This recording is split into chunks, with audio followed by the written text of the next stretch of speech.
So hey guys, welcome back এটা নতুন video লৈ স্বাগতম জনাইছো আৰু আজি লৈ আহিছো বহুখিনি ল'ৰা ছোৱালীয়ে মোক কমেন্ট কৰি আছিল যে অসম পুলিচৰ লগতে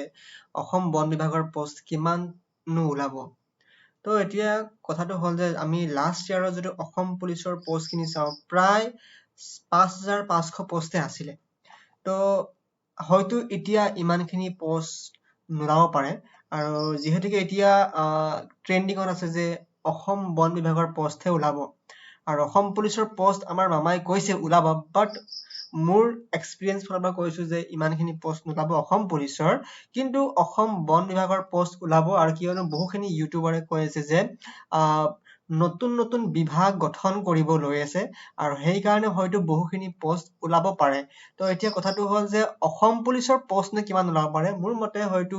এসআই পোষ্ট ওলাব পাৰে কেইটামান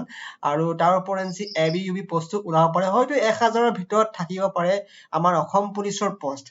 তো এয়া আমাৰ তোমালোকে দেখিবলৈ পাইছা যে লাষ্ট ইয়াৰৰ যিখিনি পোষ্ট আছিলে আমাৰ অসম পুলিচৰ এইখিনি আছিলে আৰু এতিয়া কথাটো হ'ল যে আমি যিটো আমাৰ অসম বন বিভাগৰ পোষ্টখিনি চাওঁ যে পোষ্টখিনি হয়তো এতিয়ালৈকে মুকলি কৰা নাই কিন্তু অতি সোনকালে আমাৰ হয়তো অক্টোবৰৰ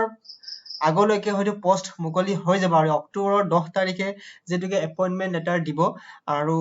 এতিয়া অসম বন বিভাগৰ পোষ্টনো কিমান ওলাব পাৰে লাষ্ট ইয়াৰ তোমালোকে দেখিবলৈ পাইছিলা যে 1226টা পোষ্ট আছিলে গ্ৰেড 1ত আৰু ফৰেষ্ট গাৰ্ডত আছিলে 981 আৰু এএপিএফ কনষ্টেবলত আছিলে আমাৰ প্ৰায় 36 এনেকৈ মানে 981 পোষ্ট আছিলে আৰু এয়া আছিলে বহুখিনি পোষ্ট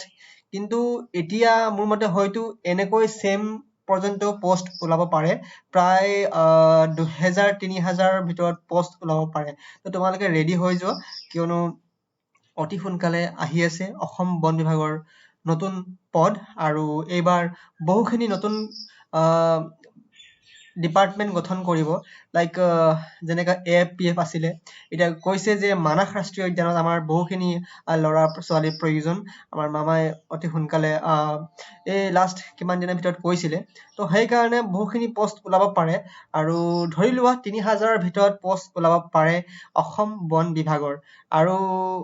তোমালোকে কমেন্টছ কৰা যে কোনে কোনে ৰেডি হৈ আছে লাইক কোনে কোনে ৰানিং কৰি আছা কোনে কোনে পঢ়াত ব্যস্ত আছে সকলোৱে কমেন্টছ কৰা আৰু মই অতি সোনকালে আৰু বহুত ধৰণৰ ভিডিও মই লৈ আহিম তো তোমালোকে প্লিজ সাবস্ক্ৰাইব কৰি দিবা লগতে